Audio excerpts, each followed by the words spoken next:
അപ്പോൾ ഇന്ന് നമ്മളൊരു പള്ളിപ്പെരുന്നാളിന് പോയാലോ. പള്ളിപ്പെരുന്നാളിന് പ്ലാൻ ചെയ്തപ്പോൾ തന്നെ നല്ല രീതിക്ക് മഴ പെയ്തു. 7 മണിക്ക് പോകാനിട്ടിരുന്നത് ഞങ്ങൾ പിന്നെ 8 മണിയായപ്പോഴാണ് പോയത്. ഞാനും അച്ചാച്ചനും വന്നു, പിന്നെ സെറിൻ ചേട്ടനും ഫാമിലി ഉണ്ടായിരുന്നു. നമ്മളിപ്പോൾ പോകുന്നത് കുരിപ്പുഴ പള്ളിയിലേക്കായിരുന്നു. അത്യാവശ്യം മഴയൊക്കെ ആയതുകൊണ്ടായിരിക്കും നല്ല തിരക്കൊക്കെ കുറവായിരുന്നു. അതുമാത്രമല്ല ഇന്ന് പെരുന്നാൾ തീരുന്ന ദിവസമാണ്. പള്ളിയൊക്കെ നല്ല വൈബായിരുന്നു. അത് കഴിഞ്ഞ് നമ്മൾ നേർച്ചയൊക്കെ എടുത്തു.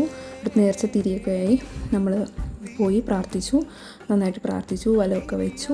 അതിനുശേഷം പിന്നെ പള്ളിയിലേക്ക് കയറി. അത്യാവശ്യം നല്ല രീതിക്കായിരുന്നു. അവിടുത്തെ ലൈറ്റ് സെറ്റും കാര്യങ്ങളുമൊക്കെ നല്ലോണം, ഡെക്കറേഷനും കാര്യങ്ങളൊക്കെ നല്ലതായിരുന്നു. പിന്നെ കുറച്ച് നേരം പള്ളിക്കുള്ളിലൊക്കെ ഇരുന്നു. ചേരം നമ്മളവിടെ ഇവിടെയൊക്കെ കറങ്ങി തിരിഞ്ഞ് നടന്നു. എന്നിട്ടിങ്ങനെ പതുക്കെ നടന്നപ്പോഴാണ് ഇവിടെ പുറത്ത് ലൈറ്റും കാര്യങ്ങളൊക്കെ കണ്ടത്. പിന്നെ ലിവിയായിട്ട് കുറേ ഫോട്ടോസും കാര്യങ്ങളൊക്കെ എടുത്തു. അത് കഴിഞ്ഞപ്പോഴായിരുന്നു അവിടെ അറിഞ്ഞത് സ്നേഹവിരുന്ന് തീർന്നിട്ടില്ലാന്ന്. പിന്നെ നേരെ വെച്ച് പിടിച്ചു. എല്ലാം കഴിഞ്ഞു പോയി. സാമ്പാറും ചോറും മാത്രമേ ഉള്ളായിരുന്നു. എന്നാലും വേണ്ടിയില്ല, അത് കഴിച്ചു. അത് കഴിഞ്ഞൊരു കരിമ്പിൻ ജ്യൂസ് കുടിച്ചു. പിന്നെ നമ്മൾ 2 ഐസ്ക്രീമൊക്കെ മേടിച്ചു. പതുക്കെ ബൈ പറഞ്ഞു വീട്ടിലെത്തി. മഴ ആയതുകൊണ്ട് നേരത്തെ ഇനി പോരുന്നു.